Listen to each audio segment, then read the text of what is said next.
आप वो जो चीज़ सत्संग अच्छी लगे उसको ग्रहण कर लो। बोल सच्चिदानंद भगवान। आइए विषय पर। तो कृष्ण किससे कहा है? अजन्मा नित्य शाश्वत सनातन परमात्मा परब्रह्म कृष्ण है और तुम उसी के ही स्वरूप में हो, लेकिन हम नहीं जान पाते।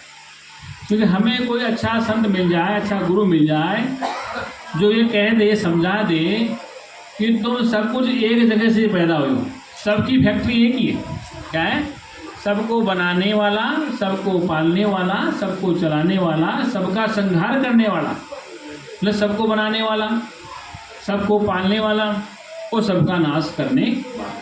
मतलब वो प्रकट करने वाला भी है, पालने वाला भी है और नष्ट करने वाला भी है। जैसे अंग्रेजी में गॉड कहते हैं, गॉड GOD, गॉड मानी भगवान, जी मानी जनरेटर जो बनाने वाला, और ओ का मतलब ऑर्गेनाइजर जो उसको कंट्रोल करता है, और डी मन जो डिस्ट्रॉय कर देता है, नाश कर देता है, उसे कहते हैं गॉड अंग्रेजी। भगवान क्या है? मतलब जो भगवान क्या है? भय गय वान, मतलब जिसमें भग हो, वायु हो, गगन हो, आकाश हो, जल हो। तो व्यापक में क्या आ गया? 5 तत्व आ गए। क्या आ गए? 5 तत्व, आकाश, वायु, अग्नि, जल और मिट्टी। तो उसको कहते हैं, इस व्यापक प्रकृति को परमात्मा कहा गया है, जो व्यापक है। आकाश है तो आकाश में हवा है, आकाश है तो आप हम सब बैठे हैं, आकाश है तो तेज मानी गर्मी भी है, इसमें जल भी है, इसमें पृथ्वी भी है। तो सब आकाश में उत्प्रोत है। किसमें उत्प्रोत है? सब आकाश में। आकाश में सूरज लग रहा है, आकाश में चंदा लग रहा है, आकाश में तारे हैं, और आकाश में पृथ्वी है, आकाश में हिमालय है, आकाश में समुद्र है, और आकाश में हम सब हैं। ये सब आकाश, आकाश में खाली भाग में सब कुछ है। क्या है? अब हमारा शरीर का जो निर्माण हुआ है ना, 5 से हुआ है। कई बार कहते हैं इस शरीर में आकाश, वायु, अग्नि, जल, मिट्टी तत्वों का। अब इस शरीर में क्रोध कहाँ से आता है? लोभ कहाँ से आता है? काम कहाँ से आता है? ईर्ष्या कहाँ से आती है? मोह कहाँ से आता है? चिंता कहाँ से आती है? दुख कहाँ से आता है? और सुख कहाँ से आता है? इस प्रकार का इस पर चर्चा करते हैं कि 5 तत्वों से बना हुआ शरीर है, इसमें लोभ क्यों आया, इसमें मोह क्यों हुआ, इसमें दुख क्यों आया, इसमें काम क्यों सताया, इसमें ईर्ष्या क्यों आ गई, इसमें जलन पसंद क्यों आ गया, ये सब हो रहा है। इसका कारण क्या है? क्योंकि ध्यान रखना, आपका जो 5 तत्वों का बना शरीर है, इस शरीर के साथ 5 तत्वों में 3 गुण हैं। क्या है? एक का नाम है सतोगुण। क्या नाम है? अब आप सब लोग रजोगुण तमोगुण को दबा के बैठे हैं, सतोगुण में बैठे हैं सत्संग सुनने के लिए। आपके अंदर 3 गुण हैं, और आप में वो मेरे में भी हैं, देवी देवताओं भी हैं, पूरी प्रकृति में, अवतारों में हैं, भगवानों में हैं, ऋषि मुनियों में। तो 3 गुण हैं। तो अभी आप बैठे हैं तो आपने रजोगुण को तमोगुण को दबा रखा है और सतोगुण में सत्संग सुन रहे हैं। कई बार रजोगुण तमोगुण दब जाता है, सतोगुण ऊपर आ जाता है। कई बार सतोगुण रजोगुण दब जाता है, तमोगुण ऊपर आ जाता है। फिर गुण बदलते हैं, तब कभी गुस्सा आता है, कभी लोभ आता है, कभी क्रोध आता है, कभी काम सताता है, कभी ईर्ष्या होती है, कभी द्वेष होता है, कभी जलन होती है, कभी पचन होता है। तो ये जो तत्वों के विकार हैं, किस प्रकार तत्वों के विकार हैं। 5 तत्वों के 25 विकार हैं। बातें नहीं, शांत से बैठी सब। 5 तत्वों के कितने विकार हैं? बोल सच्चिदानंद भगवान की जय।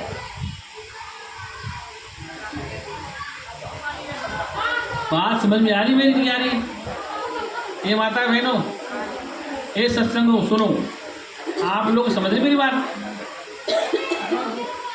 अरे समझ रहे मेरी बात? नहीं समझ रहे? आवाज़ नहीं आ रही?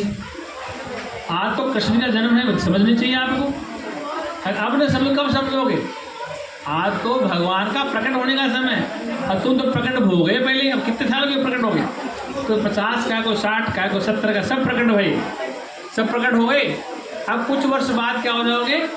अप्रकट हो जाओगे। क्या जाओगे? अगर प्रकट हो फिर अप्रकट हो जाओगे, हो गया ना। तो कहने का मतलब ये कि ये शरीर में विकार क्यों है कि शरीर में रजोगुण है, सत्वगुण है, तमोगुण। तो कभी कभी सत्संग अच्छा लगता है, बहुत अच्छी बात कह रहे गुरु जी। कभी कभी लटसंग अच्छा लगता है, कभी कभी मोहल्ले में बैठ के निंदा करना अच्छा लगता है, कभी किसी की चुगली में आनंद आता है। तो क्यों होता है? इस शरीर के साथ जुड़े हुए हैं, इसके साथ, इन तत्वों के विकार के साथ जुड़े हुए हैं। इसलिए ध्यान रखना क्या कि राग, द्वेष, जलन, पतन, ईर्ष्या, इसको रोकने के लिए आपका एक यंत्र है। वो क्या है? बुद्धि रूपी यंत्र है। क्या है? इस बुद्धि रूपी यंत्र को तुम रिमोट को चला सकते हो, रोक सकते हो, प्रयास करो तो। भयंकर प्रयास, अथक प्रयास से, दृढ़ वैराग्य से यदि ये मन काबू आ भी जावे, यदि भी आना बड़ा मुश्किल है, दृढ़ वैराग्य से क्या कर, निरंतर अभ्यास से ये मन काबू आ जावे तो अच्छी बात है। न आवे तो सत्संग में इसको लगाना चाहिए, क्योंकि एक घड़ी आधी घड़ी, आधी में पुण्याद, तुलसी संगत साध की, कटे कोटि अपराध। एक घड़ी का सत्संग, आधी घड़ी का, आधी में पुण्याद, तुलसी संगत साध की, कटे कोटि, करोड़ों, कोटि में करोड़ों जो आपने पाप कर दिए। क्या कर दिए? जैसे लकड़ियों का ढेर है, सूखा घास है, एक माचिस की तिरी लगा दो, सब जल के खाक हो जाए। ऐसे आपने जाने अनजाने में अगर कोई गलत काम कर भी दिया है तो इस ज्ञान रूपी अग्नि में सबको जला सकते हैं। क्या? ज्ञान के समान कोई पवित्र करने वाली वस्तु संसार में नहीं है। इसलिए वेद को कहना पड़ा, ऋते ज्ञानान न मुक्ति। ज्ञान के अतिरिक्त कोई दूसरा मुक्ति का रास्ता नहीं ज्ञाने सदृश पवित्रम। ज्ञान के समान कोई पवित्र करने वाली वस्तु नहीं है, क्योंकि अग्नि में जो चीज़ डालो वो जल के खाक हो जाती है। पानी में हरा रंग डाला, पानी का रंग हरा हो गया, लाल डाला लाल हो गया, पीला डाला पीला हो गया। लेकिन आग में डालो, आग अपने जैसा बना लेती है। क्या कर लेती? उसमें चाहे तुम सूखा घास डालो, चाहे गीला घास डालो, चाहे गीली लकड़ी डालो, चाहे सूखी लकड़ी डालो, वो जला के अपने जैसा बना लेती है अग्नि। ऐसे ज्ञानी हमेशा अपना जैसा बना लेता है।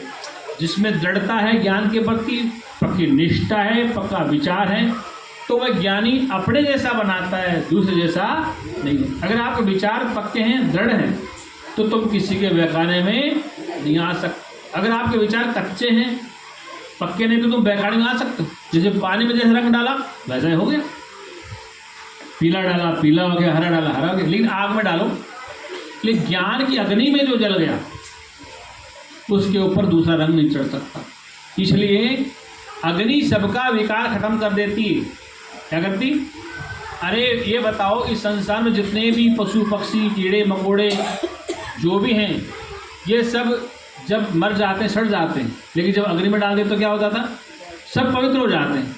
आग सबको भस्म करके पवित्र कर देती है। ऐसे ज्ञान की अग्नि जब अंतःकरण में जल जाती, इस अंधेरी गुफा में ज्ञान आ जाता है, अंधकार भाग जाता है। ये अंधकार है, हट जाता है। जैसे प्रातःकाल सूरज के उदय होने से अंधकार भाग जाता है, सूर्योदय होते अंधकार कहाँ चला गया। ऐसे ही एक बार आपके अंतःकरण में ज्ञान की रोशनी आ जाए, क्या आ जाए, तो सारा अंधकार भाग जाएगा। क्या हो जाएगा? अंधकार माने अविद्या, अविद्या माने अज्ञान। अज्ञान क्या था कि मैं था तो कुछ और बन बैठा कुछ और। था तो मैं परमात्मा का अभिन्न अंग, मैं सत्य था, मैं चेतन स्वरूप था, मैं ज्ञान स्वरूप था, मैं आनंद स्वरूप था, मैं अजन्मा था, मैं नित्य था, मैं शाश्वत था, मैं सनातन था। लेकिन इस अनित्य के साथ संबंध बना लिया।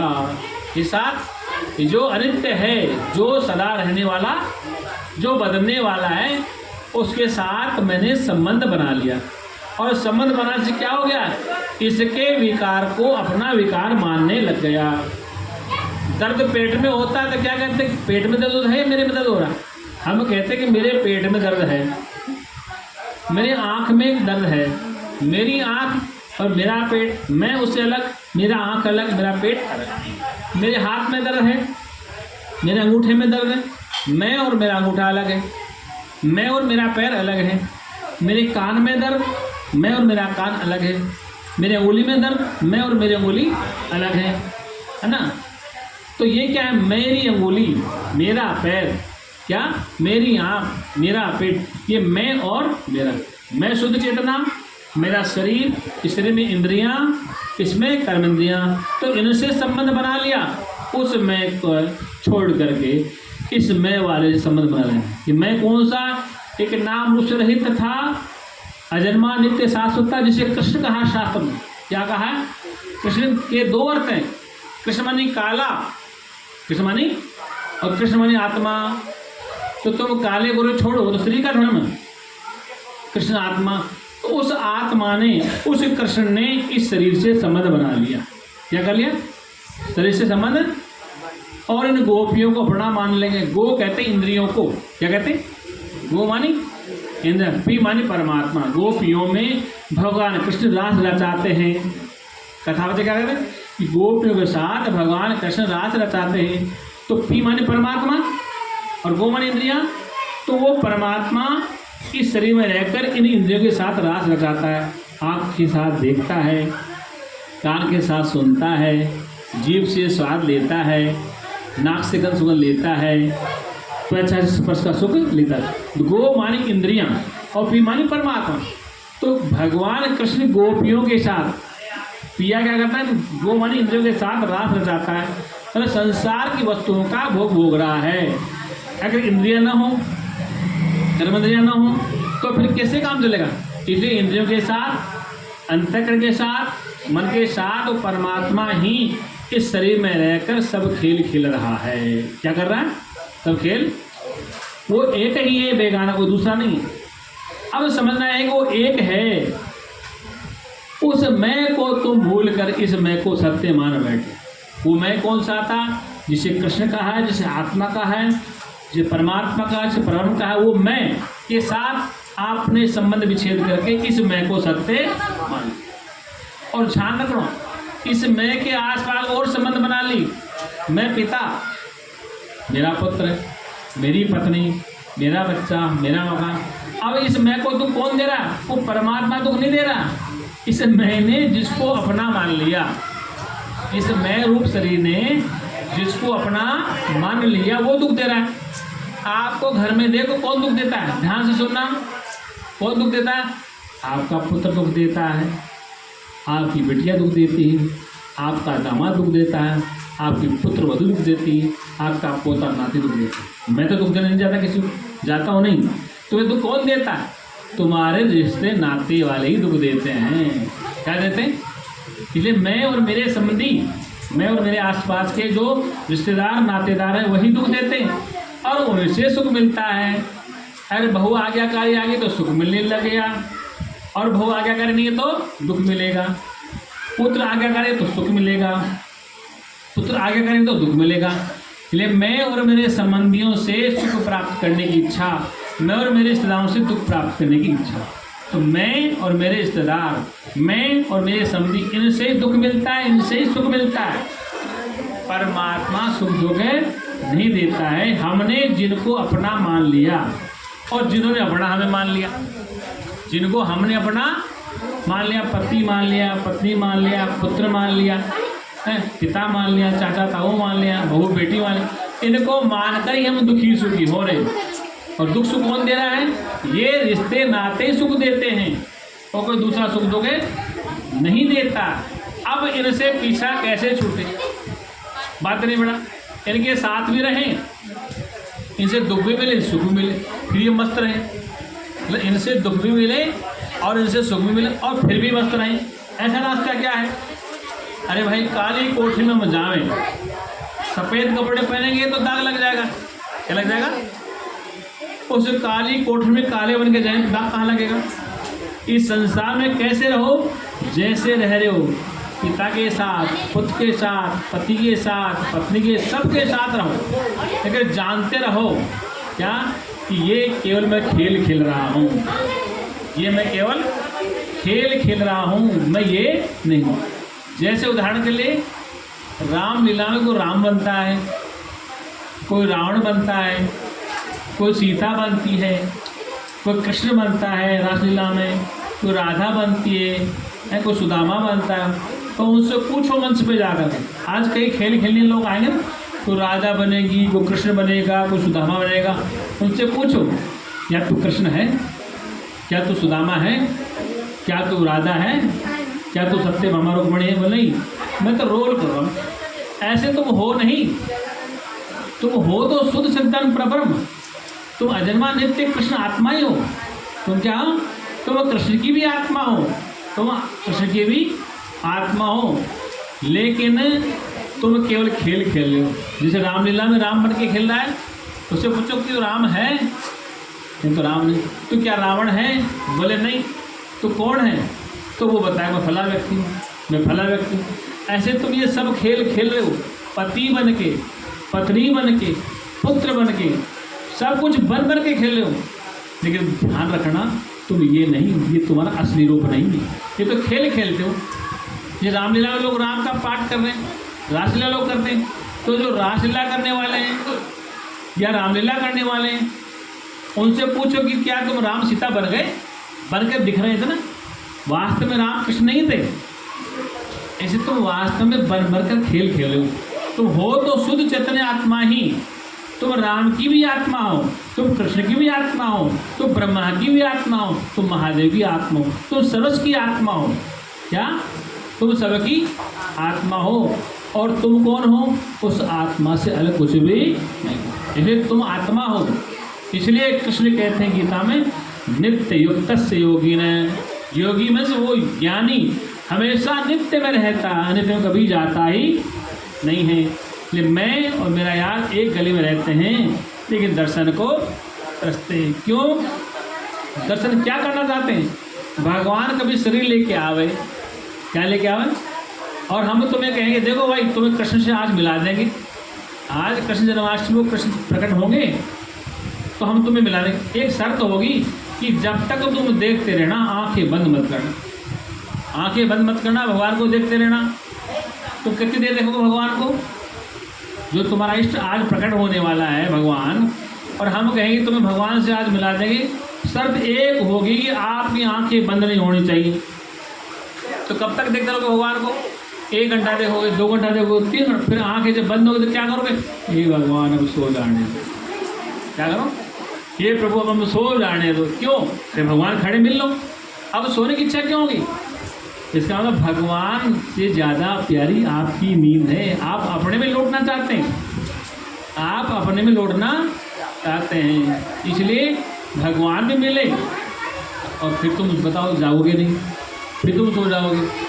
क्या? इसलिए संसार में परमात्मा मिले फिर तुम सो जाते हो। इसलिए परमात्मा उसे कहते हैं जो सत्य है, जो चेतन है, जो ज्ञान रूप है। इसलिए रामायण में कहा गोस्वामी ने कि राम सच्चिदानंद दिनेशा, नहीं तह मोह निशा लवलेशा, राम ब्रह्म व्यापक जग जाना, परमानंद परेश पुराणा। कि तुम्हारा राम, तुम्हारी आत्मा, तुम्हारा कृष्ण, तुम्हारा स्वरूप, तुम्हारा निज आत्मा कैसा है? सत्य है, चेतन है, ज्ञान स्वरूप है, और वो तुम ही हो। तो क्या हो? तुम ही हो। लेकिन तुम क्या समझते हो? अपने को जन्मने वाला, मरने वाला, शरीरधारी, पति बन करके, पत्नी बन करके, पुत्र बन के अलग अलग दिख रहे हो, और इनके नाश होने से तुम अपना नाश मानते हो। ये सबसे बड़ा अज्ञान है। जबकि इनके नाश से तुम्हारा नाश है। अंगूठी के नाश होने से क्या सोना खत्म हो जाता है? हार के खत्म होने से क्या सोना खत्म हो जाता है? मटका टूट गया क्या मिट्टी खत्म हो गई? चकोरा फूट गया क्या मिट्टी खत्म हो गई? दीपक टूट गया क्या मिट्टी खत्म हो गई? दीपक टूटेगा, मटका फूटेगा, चकोरा टूटेगा, सुराही टूटेगी, लेकिन मिट्टी समाप्त नहीं होगी। क्योंकि सारा चकोरे, सारे मटके और सारे दीपक मिट्टी में बने हुए हैं। सारे अंगूठी गला दी सुनार ने, सारे हार गला दिए सुनार ने, तो क्या सोना खत्म हो गया? हो गया क्या? नहीं हुआ ना। तो हर हाल में सोना रहा। अंगूठी बना तो सोना था, हार बना तो सोना था, कंगन बना तो सोना था, नेकलेस बना तो सोना था, हर हाल में सोना रहा। पता कौन बना कौन बुझा, हर स्थिति में सोना रहा। कंगन बना तो सोना, अंगूठी बना तो सोना, और गला दिया तो सोना। ऐसे मटके फूट गए, सकोरे टूट गए, तो मिट्टी से अलग है। मिट्टी का नाश नहीं होता है, आकृति का नाश होता है। इसलिए तुम्हारे इस नाम रूप का नाश होता है, आत्मा का नाश नहीं होता है। वो सच्चिदानंद भगवान की जय। इसलिए कृष्ण चैतन्य आत्मा है। क्या है? कृष्ण तुम्हारी चैतन्य आत्मा है, और तुम और कृष्ण दो नहीं हो। अब समझ चाहिए कि ये शरीर रूपी जो वृक्ष है ना, इसमें दो पक्षी रहते हैं। ये शरीर रूपी जो पक्षी है, इसमें दो पक्षी रहते हैं। एक पक्षी तो केवल देखता रहता है, और एक पक्षी खाता है। क्या खाता है? इस शरीर में जीवात्मा परमात्मा नाम के दो पक्षी रहते हैं। तो जीवात्मा तो इनके कर्मों के फल को भोगता है, और परमात्मा वो भी पक्षी खाता नहीं, वो साक्षी रहता है। क्या रहता है? वो साक्षी दृष्टा है। तो दुखी सुखी कौन होता है? जो जीवात्मा कर्ता भोगता है वह सुखी दुखी होता है, और जो साक्षी रहता है वह सुखी दुखी, वो दृष्टा साक्षी मात्र है। इसलिए तुम्हें संसार में मौज और आनंद लेनी है तो दृष्टा साक्षी बनकर संसार में मौज लो। क्या करो? इस शरीर में एक शरीर और है। इस शरीर में एक छोटा शरीर और सूक्ष्म शरीर है। मन है, बुद्धि है, चित्त और अहंकार है। तो मन क्या काम करता है? संकल्प करता है। आज सत्संग है, चले कि नहीं चले?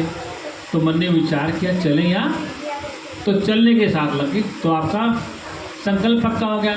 किसी को आना ही नहीं पड़ा, तो नहीं चलेंगे। तो कहाँ गया उनका? विकल्प में चला गया। फिर बुद्धि ने निर्णय लिया, क्या किया? चलना है या नहीं चलना है? तो बुद्धि कहती चलो, तो तुम आ गए। क्या हो गए? तुम आ गए। फिर चित्त ने चिंतन किया, रास्ता कैसे होगा, कैसे जाएंगे, बरसात का माहौल है, कैसे निकलेंगे, आज जन्माष्टमी भी है, कैसे चलेंगे, मंदिर भी जाना। तो फिर चिंतन में चल गए। फिर बुद्धि कहते नहीं, सब काम छोड़ो, सत्संग में चलना। तो बुद्धि का निर्णय आ गया, आप यहाँ पहुँच गए। अहंकार क्या हो गया? अहंकार ये हो गया कि चित्त में जो स्फुरणा हो रही है, चिंतन जो चल रहा है, वह अहंकार हो गया आपको, और तुम यहाँ पहुँचने का अहंकार के हम पहुँच गए।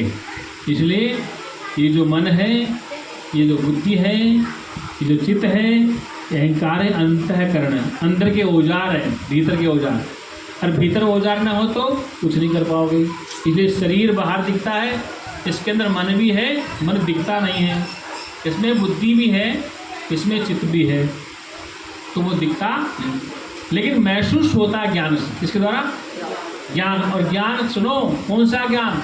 देखो, आँख से देखने का ज्ञान, मन से मनन का ज्ञान, बुद्धि से निर्णय का ज्ञान, जिससे चिंतन के, ये सारे जो ज्ञान होते हैं उस एक ज्ञान से होते हैं। अगर वो एक ज्ञान स्वरूप न हो तो न मन मनन करेगा, न चित्त चिंतन करेगा, न बुद्धि निर्णय लेगी, कुछ भी नहीं होगा। उस एक के होने से सबका होना है। इसलिए उस एक को जानने के लिए ही जन्म मिला है ना? उस एक को जानने के लिए ही ये मनुष्य शरीर मिला है।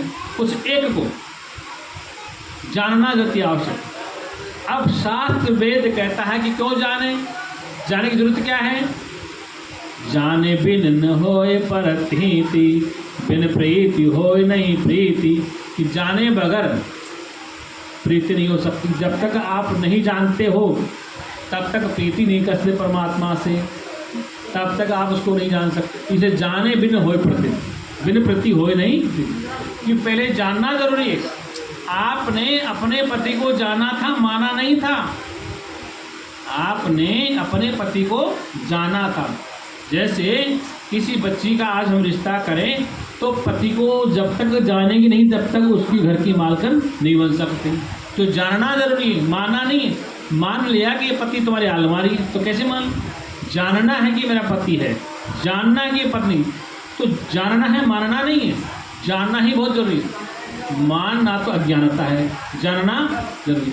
जानत जानत तुम ही हो जाए, कि जानते जानते तुम ही हो जाओगे, इसलिए जानना ही अति आवश्यक है, मानना नहीं है। मानना ज्ञान में है, अविद्या, इसलिए जानना बहुत जरूरी है। तो किसको जानना है? अपने को जानना है। आज तक आपने अपने को क्या जाना? अपने को पहले कन्या जाना था बचपन कि मैं कन्या हूँ, मैं लड़का हूँ। फिर बड़े हो गए तो मैं किसी की पत्नी बन गई, मैं किसी का पति बन गई, ये जान लिया, ये तो जाना।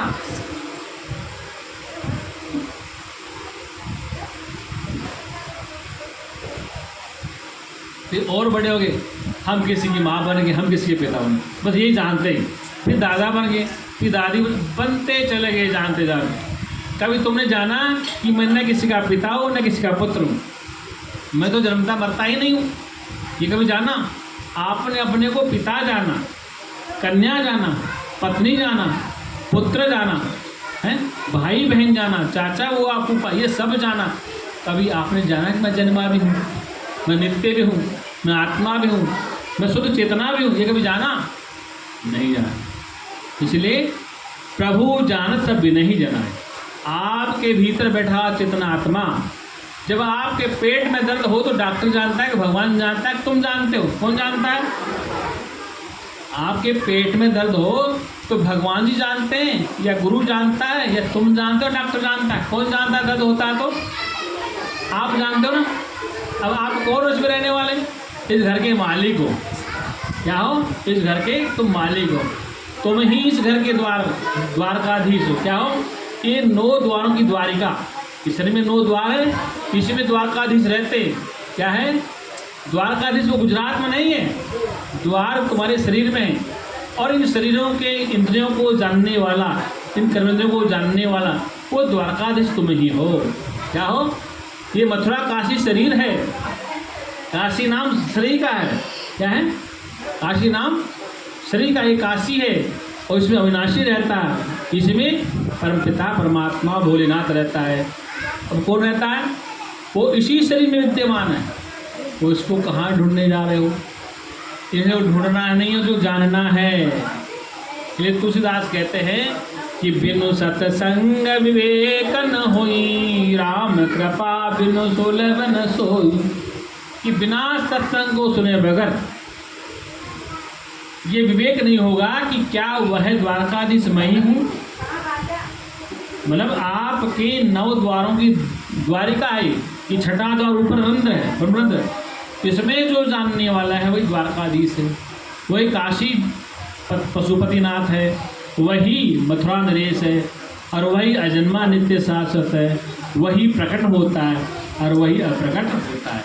लेकिन तुम्हारा स्वरूप अप्रकट है, तुम्हारा स्वरूप अप्रकट है, तुम्हारी आत्मा जन्मने वाली नहीं है, तुम्हारा परमात्मा जन्म मरण में आने वाला नहीं।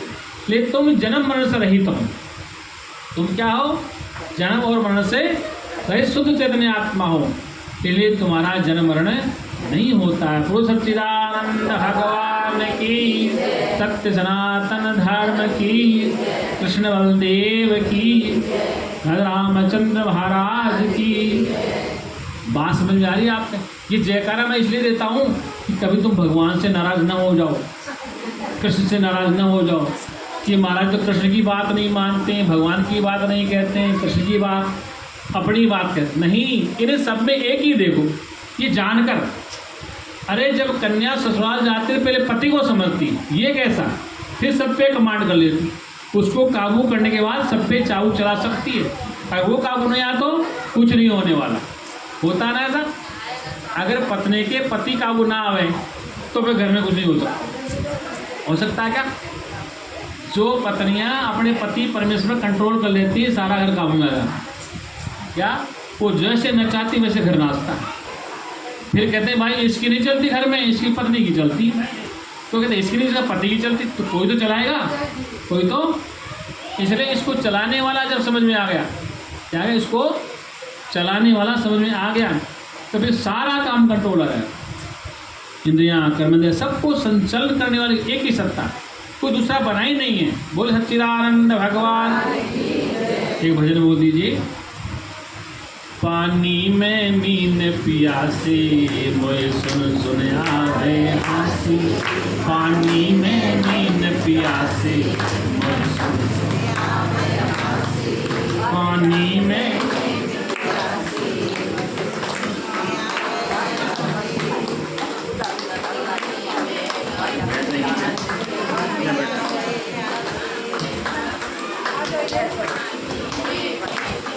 जोर से बोलो। पानी में मीन प्यासे मैं सुन सुन आवे हासी। पानी में मीन प्यासे पानी में मीन प्यासे मैं सुन सुन आवे हासी। तभी बोलो। मैं सुन सुन आवे हासी। मैं सुन सुन आवे हासी। मैं सुन सुन आवे हासी। मैं सुन सुन आवे हासी। पानी में मीन प्यासे मैं सुन सुन आवे हासी। पानी में मीन प्यासे मैं सुन सुन आवे हासी। पर कीना बिन है कस्तूरी बन बन फिरे तो हासी। पर कीना बिन है कस्तूरी बन बन फिरे तो हासी। और आत्मज्ञान बिना नरक आत्मज्ञान बिना नरक रामत हासी। पानी में मीन प्यासे मैं सुन सुन आवे हासी। पानी में मीन प्यासे मैं सुन सुन आवे हासी। पानी में मीन प्यासे मैं सुन सुन आवे हासी। मैं सुन सुन आवे हासी। मैं सुन सुन आवे हासी। मैं सुन सुन आवे हासी। पानी में मीन प्यासे मैं सुन सुन आवे हासी। पानी में मीन प्यासे मैं सुन सुन आवे हासी। ओ जल में कमल कमल पे कलियां जहाँ पर प्राण लुभासी। जल में कमल कमल पे कलियां जहाँ पर प्राण लुभासी। सो बस मन त्रैलोक भयो है यति सखी सन्यासी। सो बस मन त्रैलोक भयो है यति सखी सन्यासी। पानी में मीन प्यासी मैं सुन सुन आवे हासी। पानी में मीन प्यासी मैं सुन सुन आवे हासी। पानी में मीन प्यासी मैं सुन सुन आवे हासी। ओ जल में कमल कमल पे कलियां जहाँ पर प्राण लुभासी। ओ जल में कमल कमल पे जहाँ पर प्राण लुभासी। सो बस मन त्रैलोक भयो है यति सखी सन्यासी। सो बस मन त्रैलोक भयो है यति सखी सन्यासी। पानी में मीन प्यासे मैं सुन सुन आवे हासी। पानी में मीन प्यासे मैं सुन सुन आवे हासी। ओ विधि हरिहर जाको ध्यान दरत है मुनि से कृष्ण 88। विधि हरिहर जाको ध्यान दरत मुनि जग कृष्ण 88। सो साई तेरे घट माही अलग पुरुष अविनाशी। सो साई तेरे घट माही अलग पुरुष अविनाशी। पानी में मीन प्यासे मैं सुन सुन आवे हासी। पानी में मीन प्यासे मैं सुन सुन आवे हासी। और है घट में पर दूर बतावे दूर की बात निरासी। है घट में पर दूर बतावे दूर की बात निरासी। कहत कबीर सुन भाई साधो गुरु बिन परम निवासी। कहत कबीर सुन भाई साधो गुरु बिन परम निवासी। पानी में मीन प्यासे मैं सुन सुन आवे हासी। पानी में मीन प्यासे मैं सुन सुन आवे हासी। ओ सच्चिदानंद भगवान की सत्य सनातन धर्म की कृष्ण चंद्र बलदेव की सत्य सनातन धर्म की। वो सच्चिदानंद भगवान हर हर